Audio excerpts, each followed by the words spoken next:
औरंगजेब आलमगीर एक मशहूर बादशाह गुजरा है, मुगल बादशाहों में से एक है।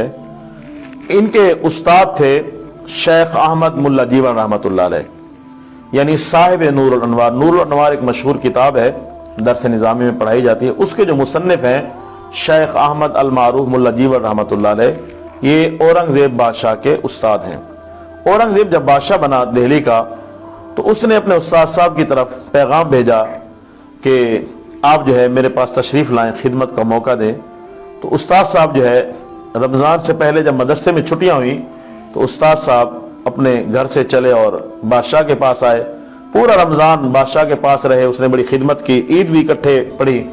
ईद के बाद उस्ताद साहब ने जब इजाज़त दी, तो बादशाह ने अपनी जेब से एक चवन्नी निकाली और उस्ताद साहब की खिदमत में बतौर नजराना पेश की।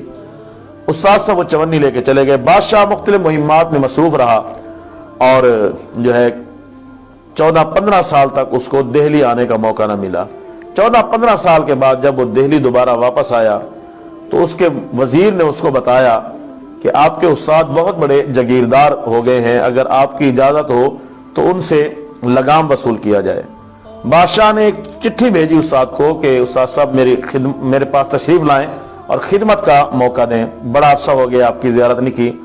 तो मौलाना मुल्ला जीवन रहमतुल्लाह अलैह दोबारा बादशाह के पास आए। बादशाह ने जब देखा कि उस्ताद साहब का लिबास भी वही सादा है, मिजाज भी सादा है, खुराक भी सादा है, तो उससे हिम्मत ना हुई कि वो बादशाह अपने बादशाह से पूछे कि आप इतने बड़े जागीरदार बन गए, कैसे बने। एक दिन उस्ताद साहब ने खुद ही बादशाह को सुनाया कि वो जो तुमने मुझे चवन्नी दी थी वो बड़ी बरकत वाली थी। उस चवन्नी से मैंने जाकर बनोला खरीदा और उस बनोले से मैंने कपास की जो फसल है वो काश्त की। अल्लाह पाक ने उसमें बड़ी बरकत दी और उसके जरिए मैं अपनी फसल बढ़ाता रहा और अपनी जमीन भी बढ़ाता रहा। अब मैं कई जागीरों का मालिक हूं और बहुत बड़ा जिम्मेदार हूं। तो बादशाह ने जब ये सुना कि उस चवन्नी की बरकत से ये हुआ है, तो उसने अर्ज की उस्ताद जी अगर इजाजत हो तो उस चवन्नी की कहानी मैं आपको सुनाऊं। साहब ने कहा जरूर सुनाओ। तो बादशाह ने अपना एक मुंशी भेज के एक बनिए को बुलाया और कहा कि 15 साल पहले का अपना जो खाता है वो भी साथ लेते आना। वो बनिया आ गया, बड़ा परेशान था, कांप रहा था कि आज बादशाह ने मुझे अपने पास बुला लिया है, खैरियत हो। तो बादशाह ने कहा कांपो नहीं, मैंने तुझे इसलिए बुलाया है कि 15 साल पहले का जो अपना खाता है ना वो जरा सुनाओ। तो उस बनिए ने सुनाना शुरू कर दिया कि मैंने इतने पैसे फलां को दिए, इतने पैसे फलां को दिए, इतने पैसे फलां को दिए। जब उस चवन्नी का जिक्र आया तो ये तो उसने लिखा हुआ था कि मैंने चवन्नी खर्च की, ये नहीं लिखा हुआ था कि किसको दी। तो बादशाह ने पूछा कि ये क्यों नहीं लिखा कि किसको दी। तो उस बनिए ने कहा जी बड़ा अजीब वाकया है, आंखों में उसके आंसू आ गए। उसने कहा जी वाकया ये हुआ कि एक दफा रात को मैं और मेरी बीवी घर में थे कि अचानक बारिश हो गई और बारिश की वजह से मेरे घर की जो छत थी वो टपकना शुरू हो गई।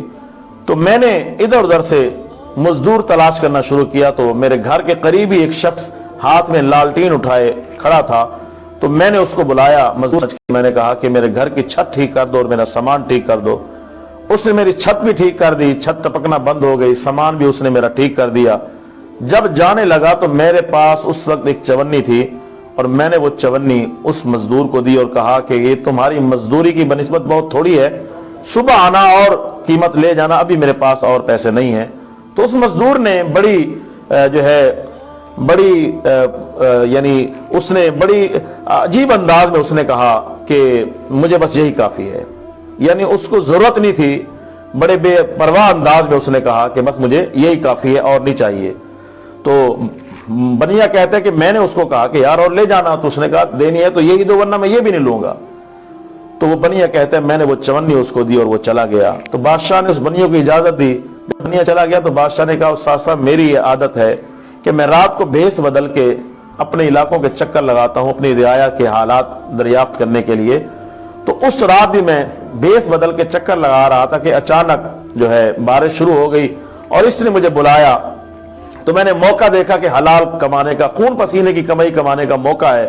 तो मैंने खून पसीने की मेहनत की, कमाई की, उसके बदले वो जो चवन्नी मिली तो मैंने उसको संभाल के रखा कि ये बड़ी बरकत वाली है क्योंकि ये मेरे खून पसीने की कमाई है। तो मैंने वो फिर आपको हदिया दिया और उसमें अल्लाह ताला ने बरकत दी। तो इससे साबित ये हुआ कि हलाल में बड़ी बरकत होती है। हराम का जितना भी पैसा हो उसमें ना ही बरकत है ना सुकून है। حلال کا پیسہ کم ہو اس میں برکت بھی ہے، سکون بھی ہے. اور یاد رکھیں حلال کھانے والا اللہ کو بڑا پسند ہے. اور اللہ پاک نے حضور علیہ السلام نے ارشاد فرمایا کہ القاسب حبیب اللہ، یعنی جو ہاتھ کی کمائی سے، خون پسینے کی کمائی سے جو اپنا اور اپنے بیوی بچوں کا پیٹ بھرتا ہے وہ اللہ کا محبوب ہوتا ہے، وہ اللہ کا محبوب ہوتا ہے. حرام کھانے والا جو ہے یہ یقیناً اللہ کو ناپسند ہے. اگر پیٹ میں حرام موجود ہے اللہ پاک نہ دعا قبول کرتا ہے نہ عبادت قبول کرتا ہے. اور اگر پیٹ میں حلال ہو، روحانیت بھی ہے، سکون بھی ہے، اللہ پاک عبادت بھی قبول فرماتا ہے، اللہ پاک جو ہے دعائیں بھی قبول فرماتا ہے. اللہ پاک ہم سب کو ہمیشہ حلال کھانے کی توفیق عطا فرمائے. آمین ثم آمین.